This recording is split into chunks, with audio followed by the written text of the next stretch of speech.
You never imagined the person who once held you close in bed, whispering, "I can't live without you" in the dark, would eventually look you in the eye and tell you to vanish. But that's exactly what happened to me. Her name was Lauren, and for a long time, I truly believed she was my forever. We weren't perfect. Sure, we had our ups and downs like any couple, but I thought there was always love. At least that's what I believed. The truth is, love doesn't always end in a blaze of anger or shouting matches. Sometimes it just fades away quietly in small, unnoticed moments. When one person stopped showing up, the last days of our marriage didn't shatter. They slowly wore away. It began with subtle changes. I'd come home from work exhausted, hoping for a hug or a smile or just a simple, "How was your day?" But she barely looked up from her phone. Dinner, which used to be a shared ritual filled with laughter, music, and wine, became silent. Sometimes she ate before I arrived. Other times, she skipped it altogether. When we did sit together, conversations felt shallow and forced, like coworkers stuck at the same table. Still, I tried. I brought home her favorite pastries from that little cafe on Fifth. I took her car in for servicing without being asked. I left sticky notes on her mirror with words like, "You're beautiful and we'll be okay." She tossed them away without a thank you, without a smile, just empty eyes and cold distance. At night, she began turning her back to me in bed, not just turning away, but creating a barrier, as if even the thought of my touch annoyed her. I'd reach out to feel her skin for a moment, but she'd flinch and pull the blanket tighter. There was no cheating, no dramatic betrayal, just this invisible wall she built brick by brick. And I was left outside watching her drift further away within the walls of our own home. One evening, I brought it up carefully. She was scrolling through her laptop on the couch when I sat beside her and quietly asked, "Hey, are we okay?" She didn't look at me. She sighed and said, "I'm tired, Mark. I don't want to talk about this again." I told her, but we never talk. I pointed out she barely looked at me anymore. She finally closed the laptop and met my eyes. And in that moment, I knew she was already gone. "I feel suffocated," she said. "It's always the same thing with you. Too emotional, always needing something. I just want space. Can you give me that?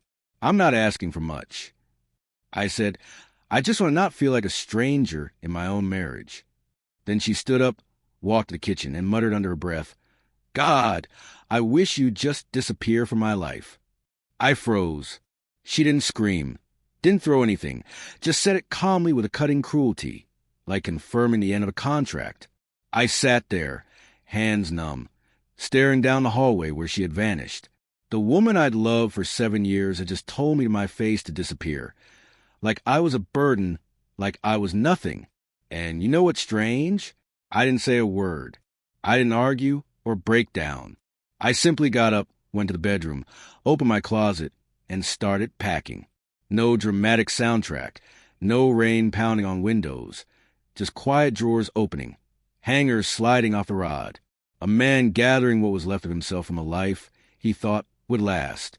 I packed enough to fill 2 duffel bags and left the rest behind, not out of kindness, but because I didn't want to carry anything that reminded me of what we had become. I grabbed my wallet, phone, and keys and walked out the front door at 1:14 a.m. She never came after me. No messages, no calls, no voice begging me to stay. She told me to disappear, and for the first time in months, I listened. I drove for hours with no real destination, just needing the road. At dawn, I stopped at a rest station, slept in the car for a couple of hours, then headed to my brother's place 2 states away. I told him I needed a few days. He didn't ask questions, just handed me a spare key and let me crash on the couch. For the next week, I felt like a ghost wandering unfamiliar streets, drinking cheap coffee, staring at the sky, wondering how someone could go from kissing you goodnight to treating you like dead weight. Lauren didn't contact me once, and that told me everything. She hadn't expected me to leave for real. Probably thought I'd sleep on a friend's couch, then come crawling back, apologizing and begging for a fix. But I didn't. I didn't come back. I didn't text her. I didn't even check her social media. I vanished, not to hurt her, not out of revenge, but because when someone tells you clearly and without remorse to disappear from their life, You owe it to yourself to finally take them at their word. I rented a room in a shared apartment in a quiet part of town, started freelancing on small gigs, and slowly rebuilt my life from scratch. I changed my number, cut ties with mutual friends, moved silently, no drama, no explanations. I became a man without a past, and that was what saved me. Meanwhile, I heard through cousins and old college friends that Lauren told people I had abandoned her, that I just walked out one night. She painted me as a quitter, the one who gave up. Let her. I wasn't interested in defending myself anymore. I had spent too long trying to explain myself to someone who no longer wanted to listen. What mattered wasn't what she said. It was this. I gave her everything I had. And when she told me to leave, I did. That silence was the star of my piece. Disappearing wasn't the hard part. Staying gone was something deeper. After leaving Lauren's life, I didn't just move cities. I changed everything. I relocated to Austin without telling a soul, rented a small studio above a mechanic shop with paper-thin walls, and a fridge that barely kept milk cold. It wasn't glamorous or fancy, but it was mine. It was quiet. More than anything, it was far away from a version of me who used to beg for scraps of affection. The first few months were tough. I won't pretend otherwise. I worked odd jobs, part-time deliveries, freelance web gigs, and manual labor. Anything to keep afloat. I ate cheaply, wore the same 3 shirts on repeat, and slept on a mattress on the floor. But despite it all, I wasn't miserable. For the first time in years, I had peace. No cold shoulders, no emotional landmines in my home, no walking on eggshells to keep someone interested. The silence in that studio didn't hurt. It healed. One morning, I looked into the cracked bathroom mirror and didn't recognize the face staring back. Tired, scruffy, pale, a man surviving, not living. That was the turning point. I promised myself I wouldn't just disappear. I'd evolve. I joined a cheap gym nearby.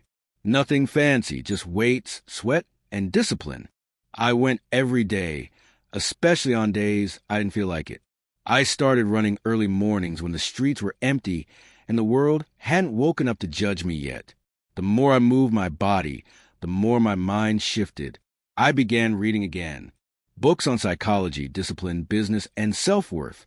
I listened to podcasts during late-night shifts. I cut out alcohol, bought a proper bed, and invested in therapy. Not because I was broken, but because I didn't want to carry unhealed wounds into my next chapter. Within a year, I built a modest life. I landed a stable remote job doing UX design. Not glamorous, but it paid the bills. I had enough to furnish my apartment, bought a used car, and upgraded my wardrobe. I walked with my head held a little higher. Strangers noticed. Women glanced twice. But I wasn't chasing anyone. Not yet. My focus was sharp. I wanted to become a man who doesn't ask for love, but commands respect. Not through arrogance, but through presence and peace. And all this time, I never reached out to Lauren. Not once. No texts, no calls, no lurking on social media. She told me to disappear, and I honored her wish. What she didn't realize was that by vanishing, I found myself. She never realized that the man she told to disappear wasn't off somewhere brooding. He was rising. Some mutual friends had tried to pull me back into the old fold. Birthday dinners, group messages, random. Hey, I ran into Lauren the other day. Texts. I ignored everyone. I wasn't curious. I didn't need updates on her life. Didn't scroll through her posts. Didn't wait for an apology or a shift in her behavior. She made her choice. And if I had to guess, she probably imagined me as a ghost of a man, ashamed, stuck in the past, maybe crawling back to my parents or drowning myself in bottles and regrets. But that wasn't the truth. The truth was I was sharpening quietly, relentlessly. By the end of the second year, I'd built a side hustle into something tangible. I started helping local businesses with branding and websites, pouring everything I had into the work. Word of mouth spread. Referrals came in. I reinvested every dollar and lived lean. By year 3, the business was profitable, debt-free, steady, and growing. No flash, no fanfare, just real patient progress. I transformed physically, too. 30 pounds lighter, stronger, clearer skin, upright posture. I no longer moved through the world with my head down. I stopped waiting for doors to open and started building my own. And emotionally, I was centered. No more emotional outbursts, no silent desperation, just calm, focused self-respect. One night, I was in my apartment, a 2-bedroom space in a clean, modern building with wide windows and a skyline view. No TV, just a mug of tea and the soft buzz of the city outside. That was when it hit me. It had been 5 years, 5 whole years, since I last saw Lauren, since the moment she looked me in the eyes and told me to vanish. I think she believed I'd return one day, maybe knock on her door with some sad look in my eyes, whispering, "I still love you." Maybe in her version of the story, she was the one who was wronged, and I was the man who walked out without explanation. But the man I became didn't need to rewrite that story. He outgrew it. I didn't hate her. In fact, I was quietly grateful. Her rejection had forced me to meet myself, to tear everything down and start over. And the man who stood in that apartment was better than I'd ever imagined becoming. Then came the night that changed everything. I got invited to a wedding, my business partner's younger sister, a small, intimate ceremony. I almost said no, but he nudged me. "Come on, man. We've earned a little celebration. Have a drink, eat some cake, stay for one dance. That's all." So I agreed. The venue was charming. A rustic hall on the edge of town, strung with soft lights, a live band playing under the stars. The reception was held outdoors in a garden, warm and golden in the fading sunlight. As I walked in, adjusted my cufflinks, scanning the guests, I saw her, Lauren. She stood by the open bar. Her eyes, her posture, so familiar, but time had touched her, not in a cruel way, just softened. She hadn't noticed me yet. I stood still, caught off guard. After all that time, there she was just a few yards away. When she finally turned, our eyes locked. I watched her freeze. Her drink tilted in her hand. Her mouth parted slightly. She didn't run. She didn't look away. She sat down like her legs couldn't hold her weight anymore. That's where the chapter shifted. The man she once dismissed was standing before her, steady, silent, changed. Not hers anymore.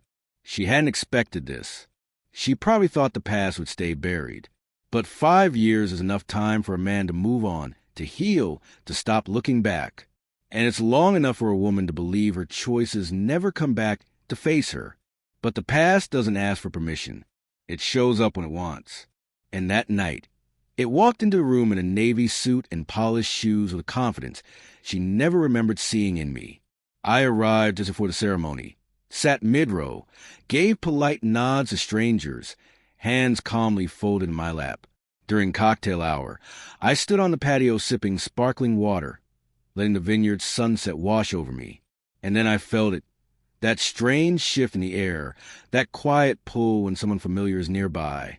I turned slightly, and there she was, Lauren, hair pulled back, simple dress, pearl earrings. She hadn't seen me yet, so I just watched for a moment. Not bitter, not curious, just still. She looked older, not in a harsh way, just like someone who's had to swallow a few hard truths. I turned back toward the view, ready to let her pass unnoticed, but she stopped. Maybe she heard someone say my name. Maybe it was the shape of my shoulders that sparked something. Either way, she said it.